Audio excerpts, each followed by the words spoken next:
তারপরে নেক্সট 5-এরটা দেখো, বলা হচ্ছে সুহাসদের আয়তকার জমির ক্ষেত্রফল 500 বর্গমিটার। জমিটির দৈর্ঘ্য 3 মিটার কমালে এবং প্রস্থ 2 মিটার বাড়ালে জমিটি বর্গাকার হয়। মানে সুহাসদের ধরো এই হলো আয়তকার জমি, এই জমির ক্ষেত্রফল কত? 500 বর্গমিটার।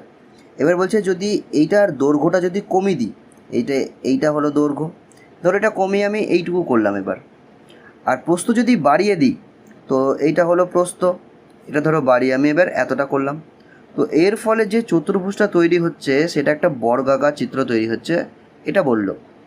মানে কিছুই করলো না, জাস্ট এই সাইড চেপটে দিল, আর উপর আর নিচ যেটা আছে সেটা একটু টেনে বড় করে দিল, দিয়ে এরকম একটা বর্গাকার চিত্র পেয়ে গেল। তো এইটুকুই বলা হলো। তারপরে জিজ্ঞাসা করা হচ্ছে সুহাসদের জমির দৈর্ঘ্য ও প্রস্থ হিসেব করে লিখি। তো এখানে তার মানে জানতে চেয়েছে যে দৈর্ঘ্য কত আর প্রস্থ কত। এর প্রশ্ন হলো কোন চিত্রটা দৈর্ঘ্য প্রস্থ জানতে চেয়েছে, আয়তকার চিত্রটা না বর্গাকার চিত্রটা।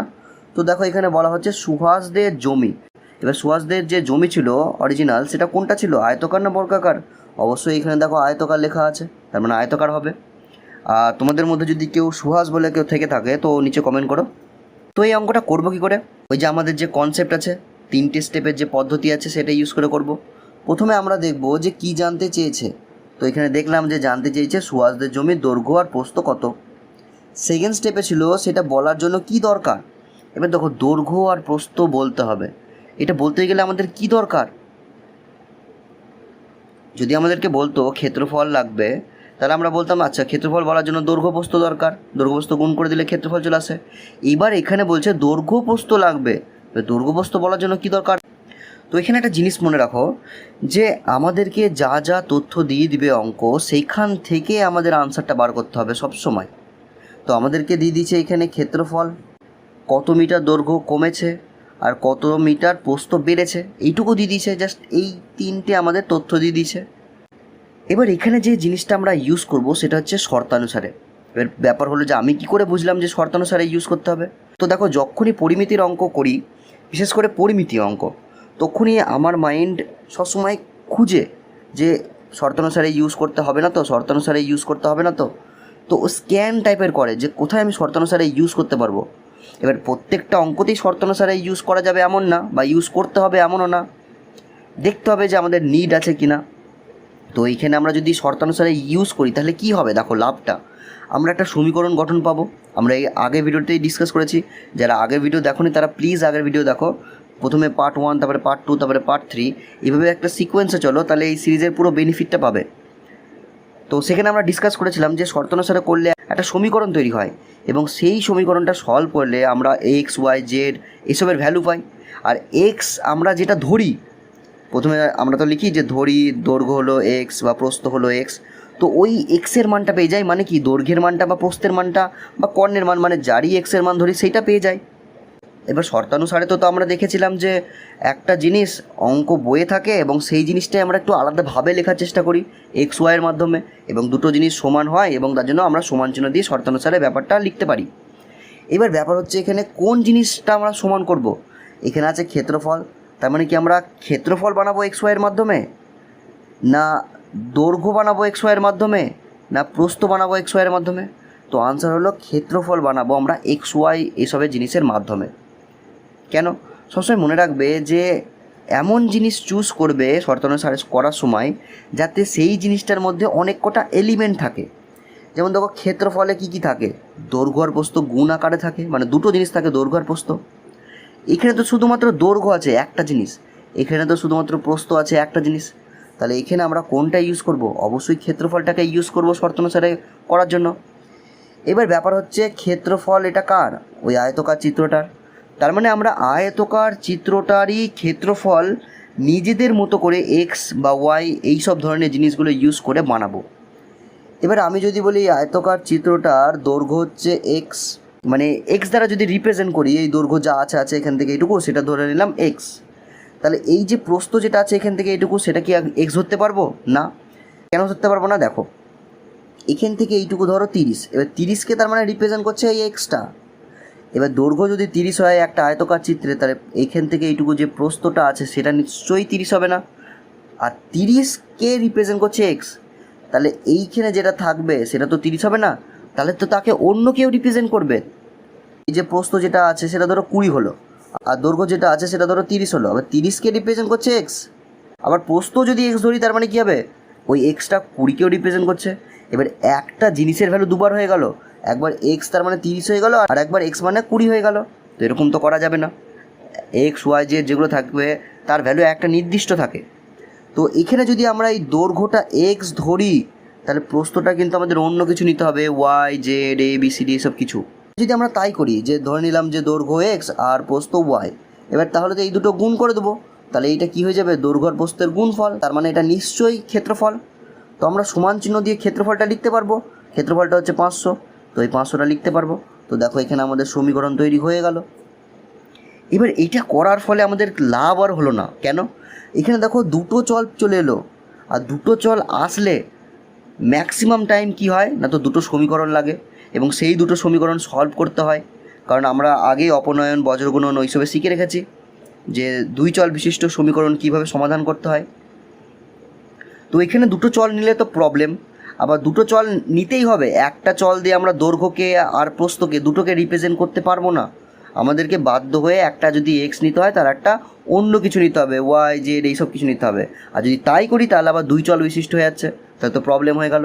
এবার করবো কি? তো দেখো এর উপায় একটা আছে। কি উপায় আছে? ওই যে আমাদের যে বর্গাকার চিত্র ছিল না, সেইটার যদি আমরা দৈর্ঘ্য ধরি এক্স, তাহলে এই যে প্রস্থ যেটা আছে এটা তো এক্সই হবে। কেন? কারণ বর্গাকার চিত্রে যে এই ডানটি যেটা থাকে এইখান থেকে এইটুকু তার যেটা দৈর্ঘ্য হয়, প্রস্থ যেটা আছে মানে এখান থেকে এইটুকু তার দৈর্ঘ্য একই হয়, মানে সেমই হয়, মানে চারটে বাহু যেহেতু সমান তার জন্য হয়। তো ধরো এইখান থেকে এইটুকু যে বাহু আছে সেটা ধরো 20, তাই নিশ্চয়ই এইখান থেকে এইটুকু বাহু যেটা আছে সেটাও 20 হবে। এবার 20কে তার মানে আমি এক্স হচ্ছি, মানে 20কে আমি এক্সের দ্বারা রিপ্রেজেন্ট করছি, বলছি যে বাহুটার দৈর্ঘ্য হচ্ছে এক্স, তাহলে নিশ্চয়ই এই যে 20 যেটা আছে সেটাকে আমরা এক্সের মাধ্যমে রিপ্রেজেন্ট করতে পারবো। দেখো আগের মতো প্রবলেম হচ্ছে না এবার যেহেতু দুটো ডানটি সমান তার জন্য আমরা দুটোকে এক্সের মাধ্যমে রিপ্রেজেন্ট করতে পারছি। আর এটা করার ফলে আমাদের কী লাভ হলো? এটা করার ফলে আমাদের আর একটা চল এলো না, দুই চল বিশিষ্ট হলো না, এক চল বিশিষ্ট হলো। তো এইভাবে মাথা খাটাতে হবে, মানে আমাদের করার তো অনেক পথ থাকবে কিন্তু আমরা সব পথে যাব না, আমরা দেখবো কোন পথে গেলে আমাদের সুবিধা হবে। যেমন আগেরটাও করা যেতে পারতো কিন্তু আমরা করিনি, কারণ ওটাতে অনেক প্রবলেম সৃষ্টি হবে। তো তাহলে তো আমরা বুঝতে পারলাম যে দৈর্ঘ্য আর প্রস্থ এক্স বলে যেটা ধরবো সেটা ওই আয়তকার চিত্রে ধরবো না, বর্গাকার চিত্রে ধরবো। এবার এখানে একটা প্রশ্ন আসতে পারে, ডাউট জাগতে পারে। কী ডাউট? যে আমাদের তো ক্ষেত্রফল শর্তানুসারের মাধ্যমে প্রকাশ করতে হবে কার? আয়তকার চিত্রের। এই যে 500 টাকার ক্ষেত্রফল আয়তকার চিত্রের। এবার আমরা যদি বর্গাকার চিত্রের যদি দৈর্ঘ্য ধরি এক্স, তাহলে এই প্রস্থটা এক্স হবে। আসলে প্রস্থ এক্স বলার দরকার নাই, এর যে দৈর্ঘ্য আর প্রস্থ সব সেম থাকে, তার জন্য আমরা এই বর্গাকার চিত্রের প্রত্যেকটা সাইডকে এগুলোকে বাহুর দৈর্ঘ্য বলি। তো বাহুর দৈর্ঘ্য এক্স হলো। এবার এটা তো বর্গাকার চিত্র, এবার এর ক্ষেত্রফল পাওয়ার জন্য আমরা কি করব? বাহুর দৈর্ঘ্যের স্কোয়ার করব, তার মানে এক্সের স্কোয়ার করবো এখানে, কারণ এক্স আমরা বাহুর দৈর্ঘ্য ধরেছি। তো এইটা তো চলে এলো আমাদের ক্ষেত্রফল। এবার এই ক্ষেত্রফলটা আর এই ক্ষেত্রফলটা কি সেম? না। কেন না? কারণ এটা তো বর্গাকার চিত্রের ক্ষেত্রফল আর এটা আয়তকার চিত্রের ক্ষেত্রফল। তো তার মানে শর্তানুসারের মাধ্যমে আমরা সমান চিহ্ন দিয়ে প্রকাশ করতে পারবো না। তো দেখো প্রবলেমের উপর প্রবলেম। আয়তকার চিত্রের দৈর্ঘ্য প্রস্থ এক্স আর ওয়াই ধরতে হচ্ছে, সেটা করার ফলে আবার আমাদের দুটো চল চলে আসছে। তো তার জন্য আমরা বর্গাকার চিত্রের বাহুর দৈর্ঘ্য ধরলাম এক্স, এবং তার দৈর্ঘ্য প্রস্থ সেম বলে কোনো প্রবলেম হলো না, একটা চলই থাকলো। কিন্তু এইটা করার ফলে আমরা দেখতে পাচ্ছি যে এখানে এক্সের স্কোয়ার করে যে ক্ষেত্রফলটা পাচ্ছি সেটা বর্গাকার চিত্রের ক্ষেত্রফল পেয়ে যাচ্ছি। আর আমাদের তো দিয়েছে এখানে আয়তকার চিত্র, সেই দুটোকে আবার শর্তানুসারে করতে পারবো না। তো দেখো সমস্যার উপর সমস্যা। এবার আমরা করবো কি তাহলে? তো এই যে বর্গাকার চিত্রের যে এক্স ধরলাম না, সেটাকেই মডিফাই করে একটু চেঞ্জ করে আমরা ওই আয়তকার চিত্রের দৈর্ঘ্য প্রস্থ বানাবো। কীভাবে দেখো, এই যে এই হলো আমাদের সুহাসের আয়তকার জমি, আর তারপরে টানা হিচড়া করে এইভাবে বর্গাকার চিত্র একটা বানিয়েছে। এবার এইখান থেকে এইটুকু যে দৈর্ঘ্য আছে এইটুকু, সেটা যা আছে আছে, সেখান থেকে 3 কমিয়েছে, দিয়ে এই বাহুর দৈর্ঘ্যটা পেয়েছে, তাই তো বলেছে যে 3 মিটার কমানো হলো, দিয়ে বর্গাকার জমি পেয়েছে। তো তার মানে এই বর্গাকার জমিটা যেটা আছে এই বাহুর দৈর্ঘ্যটা সেটা এর থেকে এই যে আয়তকার চিত্রের দৈর্ঘ্য থেকে 3 মিটার কম হবে। এবার এইটা যদি এক্স ধরি তাহলে এইটা কত হবে? অবশ্যই এই 3 বেশি। তো দেখো আমরা কীভাবে কথা চেঞ্জ করতে পারি, আমরা এটা বলতে পারি যে এই বর্গাকার চিত্রের বাহুর দৈর্ঘ্য যেটা আছে সেটা এই যে আয়তকার চিত্রের দৈর্ঘ্য থেকে 3 মিটার কম, যেটা বইয়ে বলছে। আমরা উল্টো করে বলবো, আমরা এরকম বলবো যে এই বর্গাকার চিত্রের বাহুর দৈর্ঘ্য যা আছে আয়তকার চিত্রের এই বাহুর দৈর্ঘ্য তার থেকে 3 বেশি। এবার এ যদি এক্স হয়ে যায়, এক্স ধরি, তাহলে এই কত হবে? x+3। আর বর্গাকার চিত্রে এই সাইডটা কত? এটাও তো এক্স হবে, সেম। এবার বলা হয়েছিল যে এর যা দৈর্ঘ্য থাকবে এখান থেকে এইটুকু যে প্রস্থ থাকবে, দৈর্ঘ্য না প্রস্থ থাকবে, তার থেকে 2 বাড়ানো হয়েছে, দিয়ে এইটা পেয়েছি। এবার এটা আমি উল্টো করে বলতে পারি যে এইখান থেকে এইটুকুর যে লেন্থ আছে তার থেকে কম হচ্ছে এখান থেকে এইটুকুর লেন্থ। কত কম? 2 কম। তাহলে এ যদি এক্স হয় তাহলে এ কত হবে? x-2। তো দেখো এই এক্স আর এই এক্স ধরেছিলাম বর্গাকার চিত্রে বাহুর দৈর্ঘ্য, সেখান থেকে মডিফাই করে যোগ বিয়োগ করে আমরা আয়তকার চিত্রের দৈর্ঘ্য পেলাম আর আয়তকার চিত্রে এই যে প্রস্থ পেয়ে গেলাম। তো তার মানে এইটা আর এই যে এইটা x-2 আর x+3 এ দুটো গুণ করে দিলেই তো আয়তকার চিত্রের ক্ষেত্রফল চলে আসবে। দেখো আমরা আগে ডিসকাস করেছিলাম যে যার দৈর্ঘ্য প্রস্থ গুণ করব তারই ক্ষেত্রফল পাবো। তো এই যে দৈর্ঘ্য যেটা আছে সেটা আয়তকার চিত্রের, এই যে প্রস্থ যেটা আছে সেটা আয়তকার চিত্রের, ওই দুটো গুণ করলে নিশ্চয়ই আয়তকার চিত্রেরই ক্ষেত্রফল পাবো। তার মানে এই জায়গাগুলো পেয়ে যাব। তো এইভাবে চিন্তা করতে হবে একটু। জানি এই ভিডিওটা একটু বড় হচ্ছে জাস্ট লেকচারে, কিন্তু এই জিনিসগুলো বলা দরকার ছিল অবশ্যই, নাহলে বুঝতেই তো পারবে না। তো দেখো প্রথমে কী লিখলাম, দৈর্ঘ্য প্রস্থ কমিয়ে বাড়িয়ে যে বর্গক্ষেত্র তৈরি হয়, মানে ওই আর কিছু না, টানা হিচড়া করে ওই কথাটাকেই ভালো ভাষায় বলছে যে কমিয়ে বাড়িয়ে আর কি।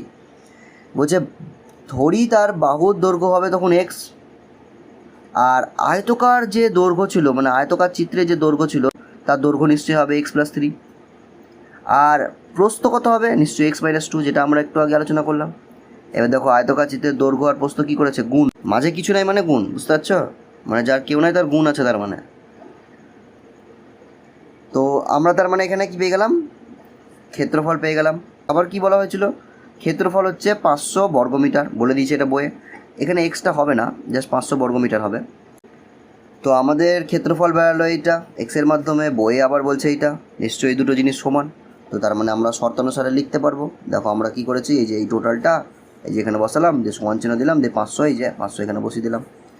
এবার হচ্ছে প্রবলেম। কি প্রবলেম? দেখো এখানে একটা চল তো তৈরি হয়েছে, এই যে এক্স আর এক্স আছে, কিন্তু এই রকম ধরনের স্ট্রাকচারের ফলে এটা দ্বিঘাত সমীকরণ হয়ে গেছে। আর দ্বিঘাত সমীকরণ হওয়া মানে সেটা সলভ করতে গিয়ে একটু টাইম লাগবেই। দেখো এখানে কি করেছি, এক্সের সাথে এক্সের গুণ, এই এক্সের সাথে 2-এর গুণ, এই 3-এর সাথে এক্সের গুণ, এই 3-এর সাথে 2-এর গুণ, যেটা নর্মালি গুণ হয় আর কি, সেই গুণই করেছি। আশা করছি এটা জানো। দিয়ে 500টা লিখলাম এখানে। এখানে সরি, শূন্যটা হবে না, পরের লাইনে হবে ওটা আর কি। তারপরে কি করেছি দেখো, x² বসেছি। এইখানে 2x আছে, এখানে 3x আছে, মাইনাস আছে, প্লাস আছে, প্লাসে মাইনাসে মাইনাস, তার মানে বিয়োগ করতে হবে। তো 3 থেকে 2 বার দিলে 1, তার মানে একটা এক্স পড়ে থাকবে, এই যে একটা এক্স, এখানে কিছু নেই মানে 1 আছে, এটা আমরা জানি। তারপরে ছিল -6, এটা গেল কোথায়? দেখো এখানে -6 লিখেছি, না লিখিনি। এবার এই 500টাকে যদি আমি ডান পার থেকে বাঁ পারে নিয়ে আসি তাহলে সেটা নিশ্চয়ই মাইনাসে হবে, কারণ এখানে কিছু নাই মানে প্লাস আছে, যার কিছু নাই তার প্লাসও হয়, মানে যার কিছু নাই তার গুণ যেমন হয়, তার যার কিছু নাই তার প্লাসও হয়। এবার কোথায় গুণ হবে কোথায় প্লাস হবে সেটা আমাদের একটু জানতে হবে, যেটা আমরা 6-এ শিখেছি, যে কখন কিছু নাই মানে গুণ হয়, কখন কিছু নাই মানে যোগ হয়। তো এটা যখন এই পারে আসবে টপকে, তখন তার সাইন চেঞ্জ হয়ে মাইনাস হয়ে যাবে। তো -500 আর এই -6, তো তার মানে মাইনাসে মাইনাসে প্লাস হচ্ছে। এবার 500 আর 6 যোগ করলে 506 হচ্ছে। এবার 6 আর 500-র মধ্যে বড়কে 500, তার সাইন কী ছিল? মাইনাস। এই যে এই পারে যখন এসছিলো তখন তো মাইনাস হয়ে গিয়েছিলো, তো মাইনাস, তার জন্য এখানে সাইন বসেছে।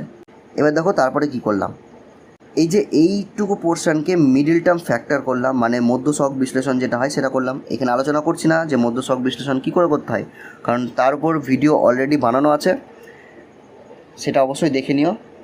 তো এখানে এক্স স্কোয়ার হলো, মিডল টার্ম ফ্যাক্টর করে এইটা পেলাম। তাও বলে দিই একবার কি, এই যে এইখানে যেটা থাকবে, যে সংখ্যাগুলো থাকবে সেখানে দুটো সংখ্যা থাকবে। দেখো এখানে একটা দুটো সংখ্যায় নিয়েছি, এবং তারা যোগ আর বিয়োগের আকারে থাকবে। দেখো এখানে বিয়োগ আছে, এইখানে যদি বিয়োগ থাকে তো এইখানেও বিয়োগ হবে, এখানে যদি যোগ থাকে তো এখানেও যোগ থাকবে। তো তার মানে এখানে বিয়োগ হবে, এখানে বিয়োগ যেহেতু আছে। এবার এইখানে যে সংখ্যা আছে না, সেটা যোগ বিয়োগ করে এইখানে যে সংখ্যাটা আছে মাঝখানে সেইটা আসতে হবে। এবার এখানে কিছু নয়, মানে কি আছে, এক আছে, এক্সের পাশে এক আছে। এবার দেখো 23 থেকে 22 বাদ দিলে কত হয়, এক হয়। তো এখানে এক ছিল, এখানে এক বলছে, ঠিকই আছে। আর এই দুটো সংখ্যা গুণ করে যেন এইখানে যে সংখ্যাটা আছে সেটা আসে। 23 আর 22 গুণ করলে 506ই আসে, তো তার মানে ঠিক আছে। এবার এটাকে এইভাবে ভাবতে পারো যে এক্স স্কোয়ার ছিল, এক্স স্কোয়ার হলো, সরি এখানে এটা প্লাস হবে। এই যে বড়কে ছিল এইটা 3x, তার সাইন ছিল প্লাস, তো এখানে প্লাস হবে।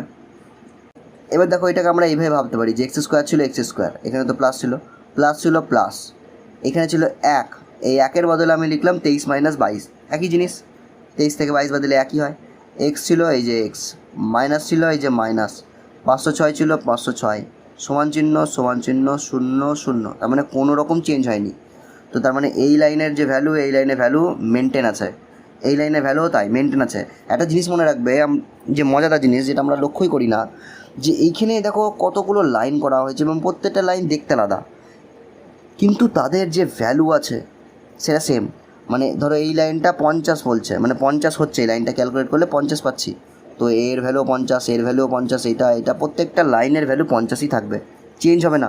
অঙ্কতে কোনো দিন আমরা ভ্যালু চেঞ্জ করি না, তাহলে তো অঙ্কর পরিবর্তন হয়ে গেল। আমরা জাস্ট রূপটা চেঞ্জ করি আমাদের সুবিধার জন্য। এবার আমাদের এক এক টাইমে এক রকম সুবিধা হয়, এবং সেই জন্য আমরা এক এক টাইমে এক এক রকমের রূপ চেঞ্জ করি। তো ওটা বুঝতে হবে যে কোন টাইমে কীরকম রূপ চেঞ্জ করব। তো এখানে এক্স স্কোয়ার হলো, তারপরে দেখো এক্স স্কোয়ার হলো, প্লাস হলো, এই 23 আর এক্স গুণ হয়ে এই 23x হলো, এই এক্স আর 22 গুণ হয়ে 22x হলো, এখানে মাইনাস ছিল, মাইনাস বসলো। এই যদিও এই মাইনাসটা এই মাইনাস না, এই মাইনাসটা হচ্ছে এই যে এই প্লাস আর এই মাইনাসে গুণ হওয়ার পর যেটা তৈরি হয় সেটা, প্লাসে মাইনাসে কী হয়, মাইনাস হয়। তো তার জন্য এই মাইনাসটা বসেছে, এখানকার মাইনাসটা ডাইরেক্ট এখানে বসেনি। তারপরে ছিল দেখো এখানে মাইনাস, তারপরে এটা মাইনাস হলো, 506 সমান 0 এখানেও হলো। এবার তারপরে কি করলাম, এখান থেকে দেখো কমন নিব, কমন মানে কি, মিল। এবার ধরো একটা বন্ধু দুজনের মধ্যে মিল কি আছে, এক্সের মিল আছে, দুটোতেই এক্স আছে। এর কটা আছে, দুটো এক্স, এই যে এক্স স্কোয়ার আছে, তার মানে দুটো এক্স হলো। এর কটা আছে, একটা এক্স, তার মানে কমন কি হলো, একটা এক্স কমন হলো, দুজনেরই একটা করে আছে কমসে কম।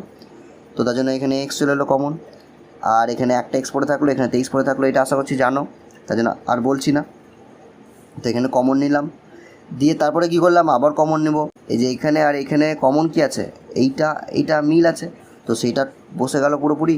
এবার এইখানে এইটা তো চলে এলো, তাহলে এইটা পড়ে আছে, তো এক্স চলে এলো এখানে, আর -22 ছিল, -22 থেকে গেল এখানে, দিয়ে সমান চিহ্ন দিয়ে 0 লিখে দিলাম। তারপরে কি করা হলো দেখো, এবার একটা জিনিস দেখো, এখানে কি দেখো, এখানে এই দুটো গুণ দিয়ে সমান চিহ্ন আছে 0, এর মানে কি, মানে হচ্ছে এই দুটো গুণ করে 0 হয়। এবার কি এমন করা যাবে, মানে ধরো এখানে একটা সংখ্যা আছে, এখানে একটা সংখ্যা আছে, আমি যে গুণ করব দিয়ে আনসার আসবে 0, তা এটা কখন হবে, যখন এইখানে 0 থাকবে, নাহলে এইখানে 0 থাকবে, বা দুটোতেই 0 থাকবে তখন। এবার যদি তাই হয় তার মানে নিশ্চয়ই এ 0 গোটা, আর নাহলে এ 0 গোটা, আর নাহলে দুটোই 0, তবেই তো 0 0 গুণ করে আমরা 0 পাবো। তো তার জন্য আমরা কি লিখলাম দেখো, লিখলাম এই যে হয় এ সমান 0, এই যে নিচে দেখো এখানে লিখেছি, হয় এ সমান 0, অথবা এই যে আরেকটা যেটা ছিল, এই যে এ হয় 0, তো এখানে তাই লিখলাম দেখো, অথবা এ হয় 0। তো এইটার মিনিংটা আশা করছি বুঝতে পেরেছো, যে আমাদের অনেকেরই এইটার মিনিং ক্লিয়ার থাকে না, যেখানে হয় লিখি, অথবা লিখি, দিয়ে সমান চিহ্ন দিয়ে কিছু বার করি, এটার মানেটা কি, মানে হচ্ছে এইটা যে ওইখানে যে দুটো গুণ আকারে ছিল, মানে এই যে এটা ছিল গুণ আকারে, তো ওই দুটোর মধ্যে একটা যে কোনো 0 হবে, অথবা দুটোই 0 হবে। তো আমরা এটা বলতে পারি যে হয় এইটা সমান 0, অথবা এইটা সমান 0। এবার এইটা করার ফলে কী হচ্ছে দেখো, এই যে এক্স চলে এলো এখানে, আর 23 চলে গেলো এইদিকে মাইনাস আকারে, এক্স চলে এলো এখানে, এই যে -22টা চলে এলো এইদিকে প্লাস আকারে। তো আমরা এক্সের ভ্যালু পেলাম। এবার এক্সের ভ্যালু কটা পেলাম? দুটো। এই যে এক্স যেটা ধরেছিলাম সেটা কী ছিল? ওই বর্গাকার চিত্রের বাহুর দৈর্ঘ্য ছিল। এবার এইখানে আছে -23। এবার বর্গাকার চিত্রের কি মান কোনো দিন নেগেটিভে থাকতে পারে? থাকবে না। তো তাহলে এই যে এক্সের মান যেটা বেরিয়েছে সেটা ভুল, তার মানে এই এক্সের মানটা ঠিক। তো তার জন্য এখানে কী লিখলাম দেখো, বাহুর দৈর্ঘ্য ঋণাত্মক হতে পারে না, কোনো দিন পারে না, তার জন্য এক্সের মান হচ্ছে 22। এবার যখনই পেয়ে গেলাম এক্সের মান, তার মানে কার মান পেলাম? ওই বর্গাকার চিত্রের বাহুর দৈর্ঘ্য পেলাম। এবার এই যে এইটা যেটা ছিল না, সেইটার থেকে বড় ছিল। কে বড় ছিল? এই যে আয়তকার চিত্রের এখান থেকে এইটুকুর বাহুর দৈর্ঘ্যটা কত বড় ছিল? 3। তো এ যদি 22 হয়, এই যে এক্সের মান কত বেরালো? 22। আর এক্স কার ধরেছিলাম? এই বর্গাকার চিত্রেরই তো বাহুর দৈর্ঘ্য ধরেছিলাম, এই যে এইটা এক্স। তো এক্সের মান তার মানে 22 বেরালো, তার মানে বর্গাকার চিত্রে এই যে বাহুর দৈর্ঘ্য যেটা আছে সেটা 22 বেরালো। এটা যদি 22 হয় তাহলে এইটা কত হবে? 3 বেশি, তার মানে নিশ্চয়ই 25 হবে। তো এখানে দেখো তাই করলাম, এই যে 22 + 3 = 25। এইটা কত? এইটাও তো 22, কেন এটা আমাদের এক্স ছিল, দুটো এক্স ছিল। এই যে এইটা যেটা আছে সেটাও এক্স ছিল, আর এইটা যেটা আছে ডানটিটা সেটাও এক্স ছিল। তো এটা 22 বেরালো। আর বলা ছিল যে প্রস্থ যেটা আছে, যে এখান থেকে এইটুকু এই আয়তকার চিত্রের, সেটা 2 মিটার কম ছিল। তো দেখো 22 থেকে 2 বাদ দিয়ে দিলাম, 20 পেলাম। তার মানে এইখান থেকে এইটুকু যদি হয় আমাদের, এই লেন্থটা যদি হয় 22, তাহলে এখান থেকে এইটুকু হবে আমাদের 2 কম, তার মানে 20। তো সেটাই এখানে করা হলো। তো তার মানে আমরা দৈর্ঘ্য প্রস্থ পেয়ে গেলাম। তো এই গোটা জিনিসটা যদি সামারাইজ করি তাহলে কী হবে দেখো একবার। প্রথমে আমরা 3টে স্টেপ ইউজ করলাম, কি জানতে চেয়েছে, কি বলার জন্য কী দরকার এসবগুলো। তো এখানে দেখলাম যে জানতে চেয়েছে সুভাষদের জমির দৈর্ঘ্য প্রস্থ। সেটা করার জন্য আমরা ভাবলাম যে শর্তানুসারে ইউজ করব। এবার শর্তানুসারে কী করে করতে হয়? আমরা কোনো জিনিস এক্সের মাধ্যমে প্রকাশ করি, আর বইয়ে সেটা জিনিস দেওয়া থাকে। এবার দেখলাম বইয়ে দেওয়া আছে 3টে, এ একটা, এইটা আমরা চুজ করলাম। আর ক্ষেত্রফলটা হচ্ছে আয়তকার চিত্রে, তার মানে আমরা আয়তকার চিত্রের দৈর্ঘ্য প্রস্থ ধরবো, দিয়ে সেই দুটো গুণ করে দেবো, দিয়ে বলবো যে সেই দুটো সমান সমান 500। সেটা করার সময় দেখতে পেলাম যে আমরা একটা চল ইউজ করতে পারছি না, শুধুমাত্র দুটো চল ইউজ করতে হচ্ছে, কারণ আয়তকার চিত্রের দৈর্ঘ্য আর প্রস্থ আলাদা আলাদা হয়। তখন যে আমরা ভাবলাম যে বর্গাকার চিত্রের তাহলে বাহুর দৈর্ঘ্য ধরি, কারণ ওর দৈর্ঘ্য প্রস্থ সেম। তো তখন আমাদের দুটো চল আসবে না, একটা চল আসবে। যে সেইটা করতে গিয়ে আমরা বর্গাকার চিত্রের বাহুর দৈর্ঘ্য ধরলাম, এই যে বাহুর দৈর্ঘ্য ধরলাম আমরা এক্স। এবার আমরা জানি বর্গাকার চিত্রের বাহুর দৈর্ঘ্য এক্স হলে তার ক্ষেত্রফল বার করতে গেলে বাহু স্কোয়ার করতে হয়। তো বাহু স্কোয়ার করে দিলাম, আমাদের এই যে চলে এলো ক্ষেত্রফল। এবার এটা কার এলো? বর্গাকার চিত্রের বাহুর দৈর্ঘ্য এলো। কিন্তু আমাদের তো বইয়ে দিয়ে দিচ্ছে আয়তকার চিত্রের ক্ষেত্রফল, তাহলে তো ওই দুটো জিনিস সমান চিহ্ন দিয়ে আমরা প্রকাশ করতে পারবো না। তো তখন আমরা কি করলাম, যে এই বর্গাকার চিত্রেরই বাহুর দৈর্ঘ্য এক্স ধরে তাকে ইউজ করে একটু হালকা মডিফাই করে আমরা আয়তকার চিত্রের দৈর্ঘ্য প্রস্থ বার করতে পারি। তো সেটাই করলাম, দিয়ে অঙ্কটা করলাম। তো এরকম করে চিন্তা করতে হবে এক এক করে, এবং নিজেই ভাবতে হবে যে এইভাবে করবো, দিয়ে নিজে আবার বলতে হবে না এইভাবে হবে না, নিজের সাথে নিজেই কথা বলতে হবে। তা আশা করছি অঙ্কটা বুঝতে পেরেছ। তারপরে নেক্সট দেখো 6টা কী বলা হচ্ছে, আমাদের গ্রামে একটি বর্গাকার জমির প্রতিটি বাহুর দৈর্ঘ্য 300 মিটার। কী শেপ দিয়েছে? বর্গাকার। তো তার মানে এই হলো একটা বর্গাকার জমি। এবার এর প্রতিটি বাহু, মানে এই বাহুটা সেটা 300 মিটার, এইটা সেটাও 300, এইটাও 300, এইটাও 300, মানে 4টে যে বাহু আছে তার প্রত্যেকটা হচ্ছে 300 মিটার করে। তারপরে বলা হচ্ছে এই বর্গাকার জমির চারিধার একই উচ্চতা 3 ডেসিমিটার চওড়া দেওয়াল দিয়ে ঘিরব। এই যে জমিটা আছে সেটা দেওয়াল দেওয়া হবে। এবার দেওয়াল দুটোভাবে দেওয়া যেতে পারে। একটা হচ্ছে বাইরের চারিদিকে দেওয়াল দেবো, কার? জমিটার বাইরের চারিদিকে, মানে এই তো হচ্ছে আমাদের জমি, এর বাইরের চারিদিকে দেওয়াল দেবো, মানে এইভাবে দেওয়াল দেবো। তখন এই যে দেওয়াল হবে, এই দেওয়ালের চওড়াটা কত হবে? চওড়া মানে এই যে এই জায়গাগুলো চওড়া, আর এই চওড়াটা হবে 3 ডেসিমিটার করে। এখানে বলে দিয়েছে 3 ডেসিমিটার চওড়া। এখানে ছবিতে আঁকা হয়নি, এইখানে যে চওড়া আছে সেটা হচ্ছে 3 ডেসিমিটার। এইটা হচ্ছে 3 ডেসিমিটার, এইখানেও 3 ডেসিমিটার, এখানেও 3 ডেসিমিটার। জানি এখানে চওড়াটা কম বেশি হয়ে গেছে, এখানে একটু কম, এখানে একটু বেশি, এখানে আরও বেশি, তো সেটা ইগনোর। তো এই চওড়াটার প্রত্যেকটা চওড়া হচ্ছে 3 ডেসিমিটার করে। আর একটাও ছবি আমরা আঁকতে পারি, সেটা কীভাবে? এই হলো আমাদের বর্গাকার জমি। এবার প্রাচীরটা দেবো জমিটার ভিতরের দিকে, মানে এইভাবে। তো তখন যে পাঁচিটা দেওয়া হবে সেটা এই জায়গাগুলোতে দেওয়া থাকবে, তখন এই পাঁচিরগুলোর যে চওড়া সেটাও হবে 3 ডেসিমিটারই। কেন এখানে তো আমাদের আলাদা কিছু তথ্য দিয়ে দেয়নি, 3 ডেসিমিটারই বলেছে। তো তার মানে এইটা চওড়া হচ্ছে 3 ডেসিমিটার, এই জায়গায় চওড়া 3 ডেসিমিটার, প্রত্যেকটা জায়গায় চওড়া 3 ডেসিমিটার করে। শুধু এই কোণা যে জায়গাটা আছে সেটা 3 ডেসিমিটার হবে না অবশ্যই, আর এটা চওড়াও না, এটা তো কোণা একটা জায়গা। চওড়া মানে হচ্ছে এই যে এই জায়গাগুলো চওড়া, এই জায়গাগুলো কতটা চওড়া, এইভাবে এইভাবে, এই দিকেও তাই কতটা এইভাবে আছে। তো এবার আমরা বুঝবো কী করে যে কোন শেপটা দিয়েছে এখানে? এই চিত্রটার কথা বলছেন স্যার না এই চিত্রটার কথা বলছেন স্যার এই অঙ্কতে? আমরা বুঝতে পারছি না। তো দেখো, একটা কমন সেন্স ইউজ করো। ধরো কোনো এক জায়গায় জমি আছে, সেই জমির মালিক সেই জায়গায় বেড়া দিবে বা পাঁচিল দিবে বা দেওয়াল দিবে। তো সেটা কোথায় দিবে? নিজের জমির উপরেই তো দিবে, বাইরে তো আর দিতে পারবে না, তাই না? বাইরে দিলে তো মার খাবে। তো ধরো এই হলো জমি, সে যখন বেড়া দিবে বা পাঁচিল দিবে বা দেওয়াল দিবে তখন ভিতরেই দিবে, মানে এই ভিতর বরাবর এইভাবে পাঁচিল দিবে। তো তার মানে এইগুলো হয়ে গেল আমাদের প্রাচীর। তো তখন এই যে এইখান থেকে এইটুকুর যে লেন্থ আছে সেইটা 300 হবে, আর এইখান থেকে এইটুকুর যে লেন্থ আছে এইটা, সেটা 300 হবে না, সেটা 300-এর কম হবে। কত কম হবে সেটা আমরা বার করব যদি আমাদের দরকার পড়ে। তো আগে দেখি কি এই চেয়েছে আমাদের কাছে। তারপরে বলা হচ্ছে হিসেব করে দেখি প্রতি 100 বর্গমিটার জমিতে 5,000 টাকা হিসেবে দেওয়ালের জন্য কত খরচ পড়বে। মানে এই যে জায়গাগুলোতে, এই জায়গাগুলোতে পাঁচিল দেওয়া হবে 3 ডেসিমিটার চওড়া করে চারিধারে, তো সেইটা দিতে খরচা তো হবে। এবার কত খরচা হবে? এটা ঠিক আগের অঙ্কের মতোই হচ্ছে। দেখো এখানে খরচা চেয়েছে, এবার খরচা বার করার জন্য কি দরকার? আমাদের দুটো জিনিস লাগবে। কি কি? একটা তো হচ্ছে ক্ষেত্রফল। কিভাবে? ধরো এই হচ্ছে জমি, আর এইভাবে পাঁচিল দেওয়া আছে, এটা ধরো আমার জমি, আর এই হচ্ছে তোমার জমি, আর তোমার এইভাবে পাঁচিল দেওয়া আছে বা দেওয়াল দেওয়া আছে।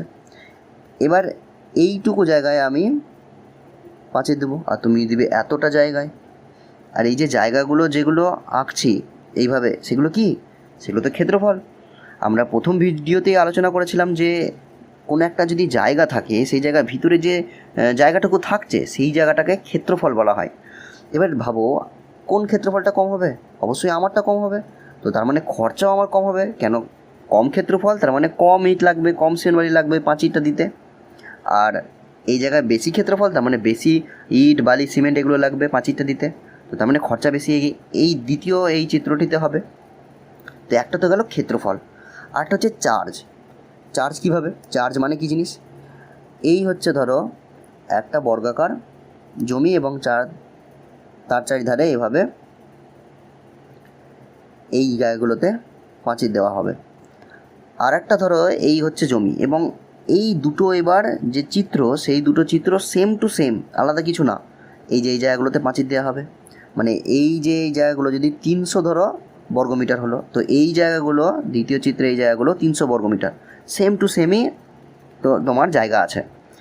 কিন্তু এইখানে 1 নম্বর চিত্রে যে মিস্ত্রি আসছে সে 200 টাকা চার্জ করছে, মানে বলছে যে 1 বর্গমিটার আমি পাঁচিল দিয়ে দেবো, 200 টাকা নেবো।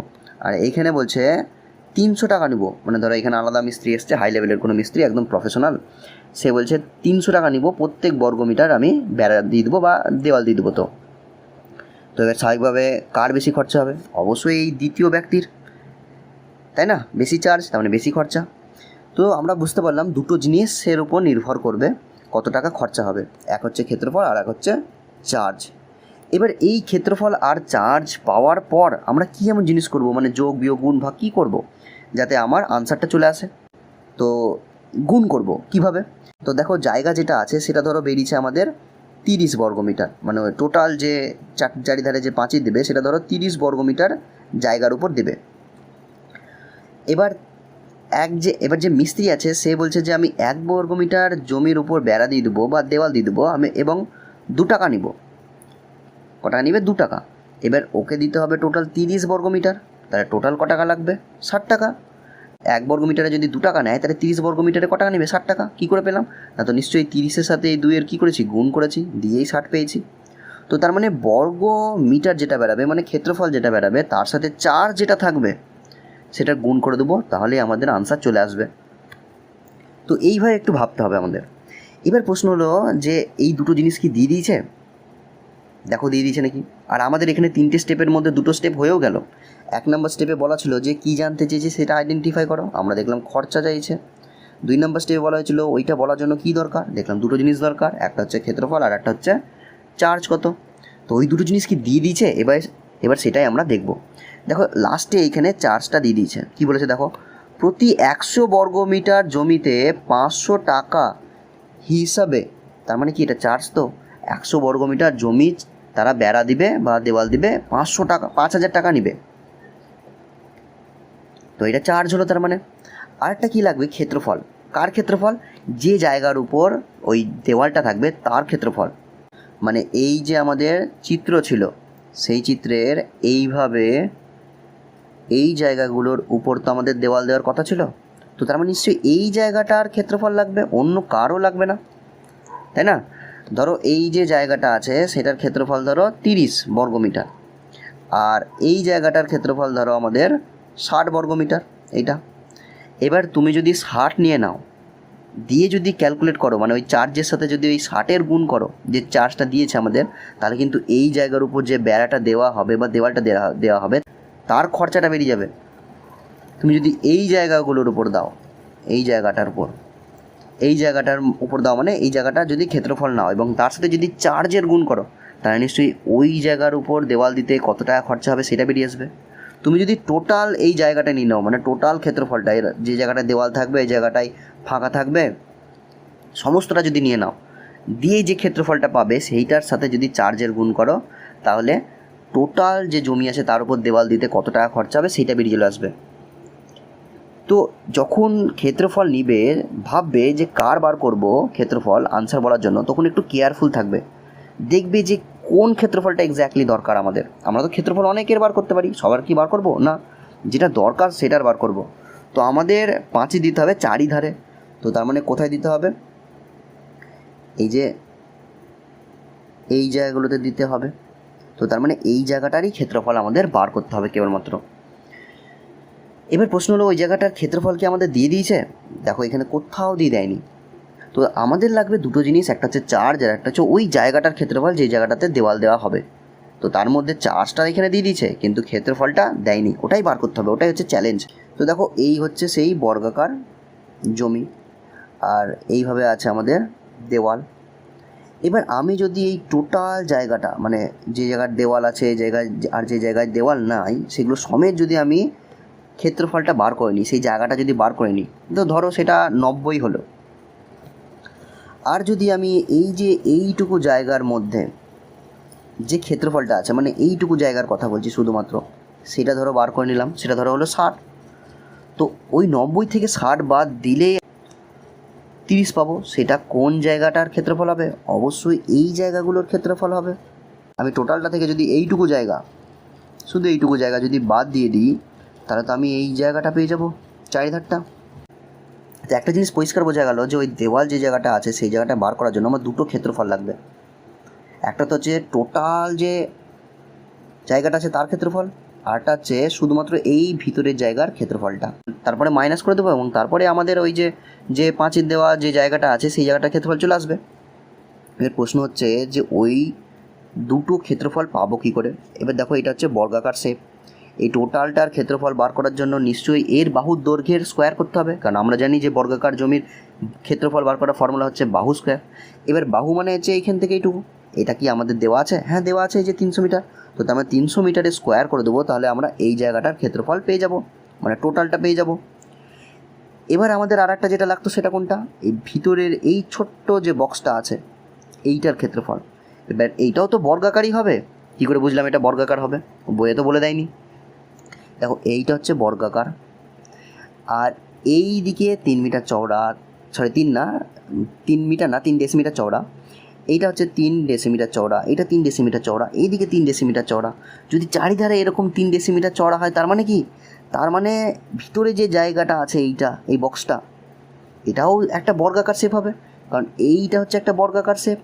তুমি এরকম ভাবতে পারো যে এই বড় বর্গাকার যে শেপটা আছে সেটাকে একদম ছোট্ট করে এই ছোট্ট বর্গাকার শেপটা বানানো হয়েছে। তো নিশ্চয়ই এইটা বর্গাকার শেপ হলো।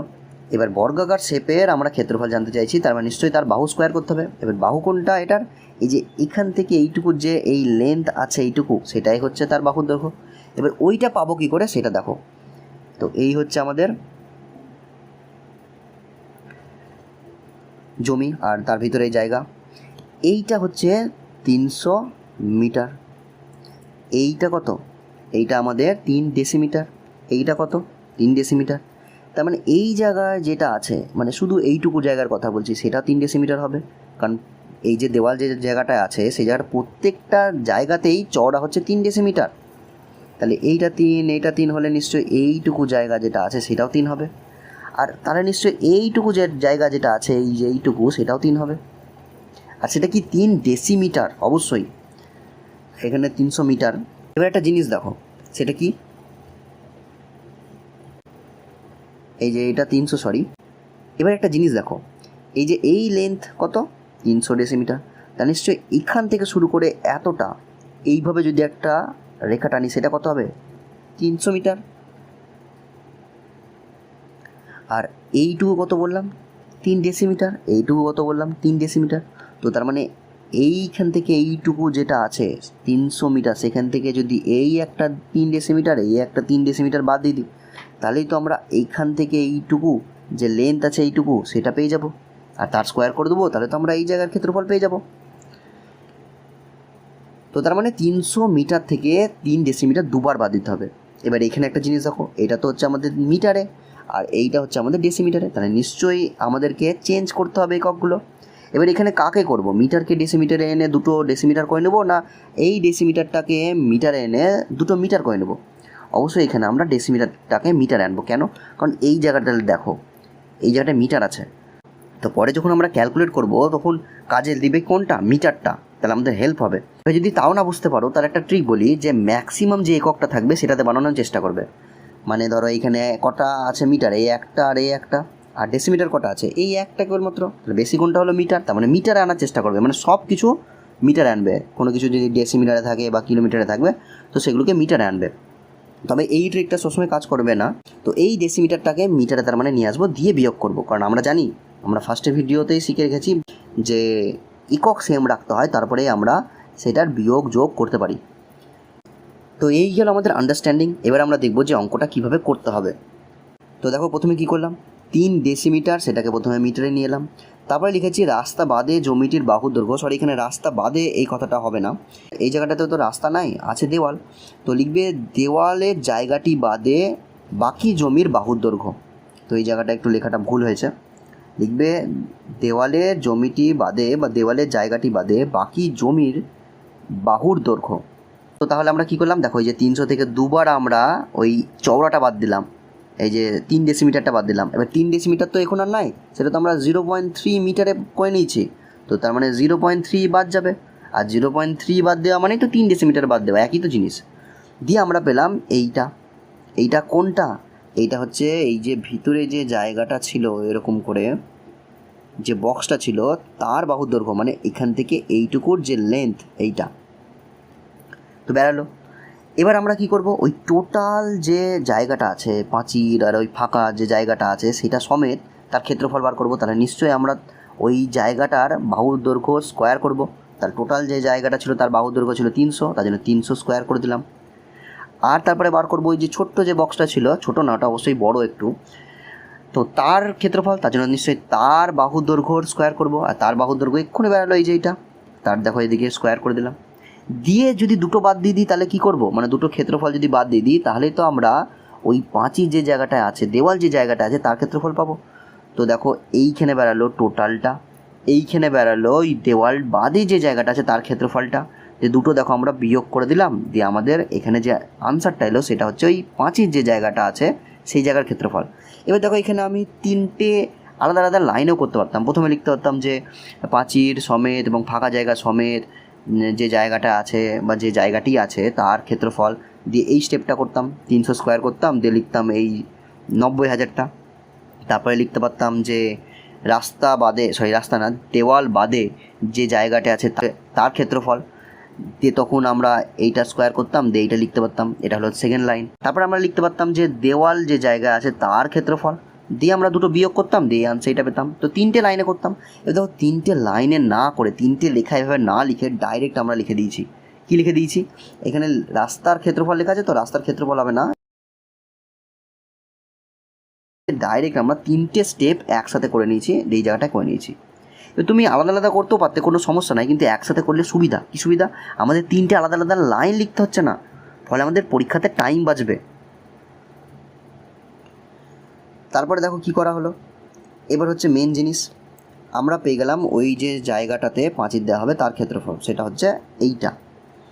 এবার দেখো কী লিখেছে, আমাদেরকে বলে দিয়েছিল বইয়ে যে 100 বর্গমিটার জমিতে খরচা হচ্ছে পাঁচিল দিতে 5,000 টাকা। তাহলে 1 বর্গমিটার জমিতে বেড়া দিতে বা পাঁচিল দিতে বা দেওয়াল দিতে খরচা হবে কত টাকা? অবশ্যই কম। তাহলে ভাগ, এই যে ভাগ করলাম, পিওর ঐকিক নিয়ম ইউজ করছি এখানে আমরা। আর আমাদের টোটাল যে জায়গাটা বেরিয়েছে, যে জায়গায় পাঁচিল দেবে সেটা হচ্ছে এইটা, তো সেই জায়গায় কত খরচা হবে সেটা এখানে বার করে নিলাম, দিয়ে ক্যালকুলেট করলাম, আমাদের আনসার চলে এলো এইটা 17,982 টাকা। তো আশা করছি অঙ্কটা বুঝতে পেরেছো।